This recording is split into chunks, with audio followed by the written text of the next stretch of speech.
బంగారం, నువ్వు ఎలా గెస్ చేసావో ఏంటో కానీ అన్నట్టుగానే పార్వతి పూలు పెట్టుకొచ్చింది. అంటే బ్రోనే. ఇంకా ఆలోచిస్తావేంటి మహి? దేవాబావ మనసులో పార్వతి ఉంది, పార్వతి మనసులో బావున్నాడు. ఇద్దరూ ఒకే ఇంట్లో ఒకే చోటున్నారు. కానీ వాళ్ళిద్దరి ప్రేమ బయటపడకుండా జాగ్రత్త పడ్డారు. పరువు పోతుందనుకున్నారో ప్రాణం పోతుందనుకున్నారో తెలియదు గాని ఒకరంటే ఒకరికి చెప్పలేనంత ఇష్టం. నువ్వు అలా చెప్పకు బంగారం, నాకు భయం వేస్తుంది. మామకి తెలిస్తే పరిస్థితి ఏంటో ఊహించుకోలేకపోతున్నాను.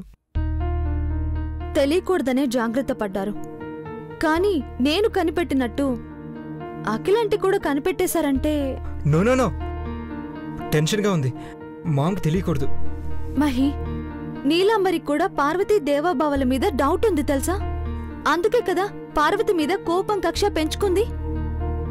ఇదంతా బ్రో పెళ్లి ముందు జరుగుంటే బాగుండేది బంగారం. పెళ్లి జరగకముందే పార్వతిని బావ ప్రేమించాడేమో.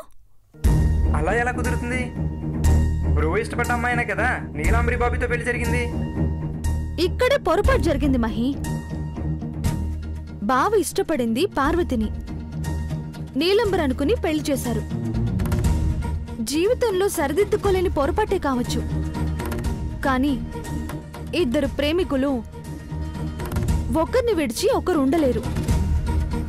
నీకు గుర్తుందో లేదో మహి, జాతకాలు చూసినా పోటీలు పెట్టినా పార్వతి పేరే ముందొచ్చేది. దేవుడి సంకల్పం కూడా పార్వతీ దేవాబావ ఇద్దరూ ఒక్కటవ్వాలని.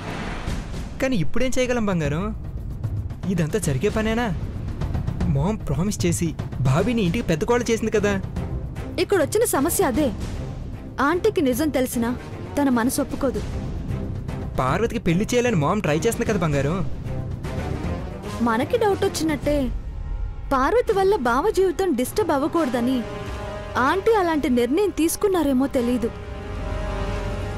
ఇప్పుడు ప్రేమ గీమ అంటే అస్సలు ఒప్పుకోరు.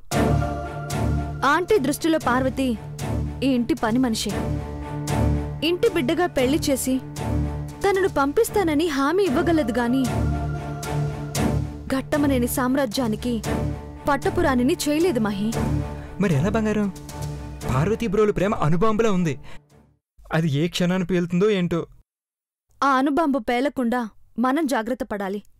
ఆంటీ వాళ్ళిద్దరు ప్రేమను ఒప్పుకునేలా చేయాలి.